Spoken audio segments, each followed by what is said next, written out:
प्रधानमन्त्री बालेनज्यू म तपाईँलाई एउटा प्रस्ताव गर्न चाहन्छु। प्रस्ताव र यो खुल्ला प्रस्ताव हो। नेपाली सेनालाई सुकुम्बासीको बस्तीमा गोली तेर्साएर सुकुम्बासीलाई तर्स्याएर डोजर ला जस्तो होइन। नेपाली सेनालाई हाम्रो भूमि मिचिरहेछ लिपुलेक र महाकालीमा, त्यहाँ लगेर राख्नु पर्यो क्या। हाम्रो इतिहास, गोर्खालीको इतिहास, गोर्खाली सेना भनेर चिनिने हिटलरले भन्थ्यो नि, यदि गोर्खाली सेना मेरो साथमा हुने हो भने विश्व कब्जा गर्छ भनेर हिटलरले भन्थ्यो नि। त्यो इतिहासलाई कायम राख्ने निमित्त नेपाली सेनालाई त्यहाँ लगेर भिडाउनु पर्यो। हामीले पनि भिडाउनु पर्यो क्या। नेपाली जनता सबै जान्छ। सीमा मिच्दाखेरि किन सरकारको बोली कमजोर हुन्छ, किन कूटनीतिक भनेर चुप्पो लाएर बस्छ। जानु पर्यो, अन्तर्राष्ट्रिय अदालत जानु पर्यो, कहाँ जानु पर्यो। हाम्रो त इतिहास छ नि, प्रमाण छ नि, हामीसँग यथेष्ट प्रमाण छ नि। इस्ट इन्डियासँग, ब्रिटिस इस्ट इन्डियासँग नेपालको सम्झौता भएको थियो नि त सुगौली सन्धिमा 1816मा। 1816मा के त्यहाँ सम्झौतामा के लेखेको थियो भने नेपालको पश्चिमको सीमा भनेको महाकाली नदी हो भनिरहेछ। महाकाली नदी कहाँबाट सुरु हुन्छ? एउटा खोल्चा देखाएर हुन्छ, त्यो कालापानीको एउटा खोल्चा देखाएर हुन्छ। महाकाली नदीको मुहान कहाँ छ? लिम्पियोधुरा माथि छ। लिम्पियोधुराबाट हाम्रो महाकाली नदीको मुहान छ, त्यहाँबाट सुरु हुन्छ हाम्रो सीमा। अनि हाम्रो मिडियाहरू छ नि, मिडिया कर्मी भने सञ्चारकर्मी भने चिनिन्छ नि हाम्रो त्यहाँ झोलेहरू, कसको झोला बोक्ने पैसा जसले पैसा दिन्छ त्यसकै समाचार छाप्दैन, त्यस्तो झोलेहरू छ नि। त्यहाँ भारतीय मिडिया आएर चाहिँ यो चाहिँ हाम्रो जग्गा भनेर भनिरहेको छ। त्यहाँ लिपुलेकमा आएर, कालापानीमा आएर यो चाहिँ भारतको मिडिया हाम्रो जग्गा हो, यो नेपालको होइन, दाबी मात्रै गरेको, प्रमाण छैन होइन। नेपालले कूटनीतिक पत्र पठायो भने तर भारतले रिजेक्ट गरिदियो। यो यथेष्ट प्रमाण छैन। 1954देखिको हाम्रो बाटो, यो बाटो खुलेर गरेको बाटो व्यापारी नाका भनिरहेछ। कैलाश मानसरोवरमा जाने यात्रा हामीले यात्रा गरिरहेको बाटो हो भनिरहेको छ यहाँ भारतको चाहिँ मिडियाहरूले होइन। भारतले त्यस्तो रिजेक्ट गरिसक्यो नेपाललाई चाहिँ होइन, हाम्रो चाहिँ कुटनीतिक पहललाई। यस्तो त छ। हाम्रो कमजोर किन भएको छ? जनता जानु पर्यो। अब खुकुरी बोकेर हुन्छ कि भाला बोकेर हुन्छ कि अब जे बोकेर हुन्छ त्यहाँ सीमामा जानु पर्यो। अब नेपाली सेनालाई त्यहाँ खटाउनु पर्यो। त्यहाँ जनताको घरमा लगेर तेर्साएर होइन क्या, सुकुम्बासीको बस्ती लगेर तेर्साएर चाहिँ सुकुम्बासी डोजर लाउने होइन क्या अहिले सरकार।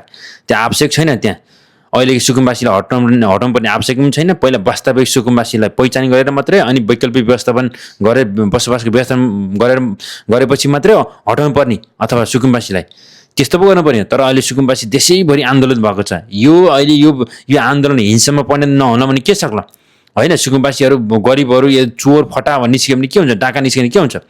आतङ्कवादी निस्किन्छ के हुन्छ? सरकारले थेक्न सक्छ? योतिर जाने होइन क्या। यहाँ सीमा मिचिरहेछ। भारतले अब आफ्नो फाइदाको निमित्त भनेर हाम्रो भूमि प्रयोग गरेर लगिसकेकोमा जाने भइसक्यो चाइनातिर। चाइनाले पनि सहमति गरिसक्यो।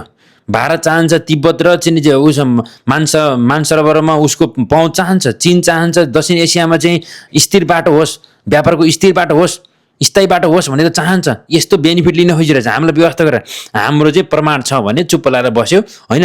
नक्सा त चाहिँ हामीले चाहिँ जित्यौँ, तर खोइ भूमि त कहिले पाउँदैनौँ। हाम्रो बालेन चाहिँ के हुन्छ, महानगरको मेयर हुँदा के हुन्छ, ग्रेटर नेपालको नक्सा दिएर पुरा दिइरहेको थियो त होइन, चर्चा कमाइरहेको थियो। कृपया प्रधानमन्त्रीज्यू कृपया त्यहाँ जानु पर्यो।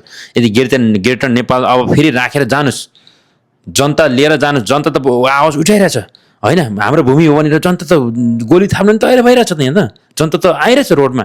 तर हाम्रो नेपालको नेताहरू अहिले अहिले प्रधानमन्त्री के हुन्छ, हाम्रो त सरकारविहीन वस्तु देखिरहेछ क्या, अभिभावकविहीन जस्तो देखिरहेछ भने छैन क्या। बोलीमा दम पनि हुनु पर्यो क्या। अलिक प्रतिक्रिया पनि दिनु पर्यो। एउटा पनि बोल्दैन अनि के काम? कहिले सुन्ने हामीले? कहिले गर्ने? त्यसैले हाम्रो नेपाली सेनालाई त्यहाँ खटाउनु पर्यो। न त किन पाल्ने? सीमा क्षेत्रमा लगेर लिपुलेक र कालापानी लगेर त्यहाँ खटाउनु पर्यो सेनालाई। त्यो भिडियो सबैले सेयर गराउँदा यो भारतीय मिडियाहरूलाई सबभन्दा बढी त्यहाँ तिनीहरूले दादागिरी देखाइरहेछ। त्यहाँ वितन्न मचाइरहेछ। हाम्रो मिडियाहरू त यहाँ झोले मिडियाहरू चाहिँ यता के हो, नेपालको दुनियाँ कसको बुढी पहिला गयो, कसको बुढी ल्यायो होइन, कसले कहाँ गयो सुत्नु भनेर मात्रै मिडियाहरू त्यसै पो देखाउँछ त नेपालको त। तर राम्रो कुराहरू कति देखाउँछ र? त्यसैले नेपालको मिडियाहरू त्यहाँ जान सक्नु पर्यो क्या, सीमा क्षेत्रमा। अनि त्यो भन्नु पर्यो क्या होइन। भारतीय मिडियाहरूले यो भनिरहेछ कि यो जग्गा भारतकै हो, नेपालको होइन। यस्तो दिमाग तातिने काम दिइरहेछ। कृपया सबैले यो भिडियो सेयर गरौँ, किनकि यो हाम्रो भूमि हो। लिपुलेक, कालापानी, लिम्पियोधुरा हाम्रो भूमि हो। यदि प्रधानमन्त्री बालेनले मेयर हुँदाखेरि कृपया ग्रेटर नेपालको नक्सा राखे जस्तै भन्नु पर्यो क्या, कालापानी लिम्पियोधुरा हाम्रो हो। कृपया एउटा अभिव्यक्ति पनि दिनु पर्यो के। यसो स्ट्याटस मात्रै दिएर भएन, दिनु पर्यो। हामीले कूटनीतिक पत्र पठायो भने छ अनि चुप लाएर बसेर हुन्छ? यस्तो चाहिँ नि मौन भएर हुन्छ, लम्पसरपात भएर हुन्छ।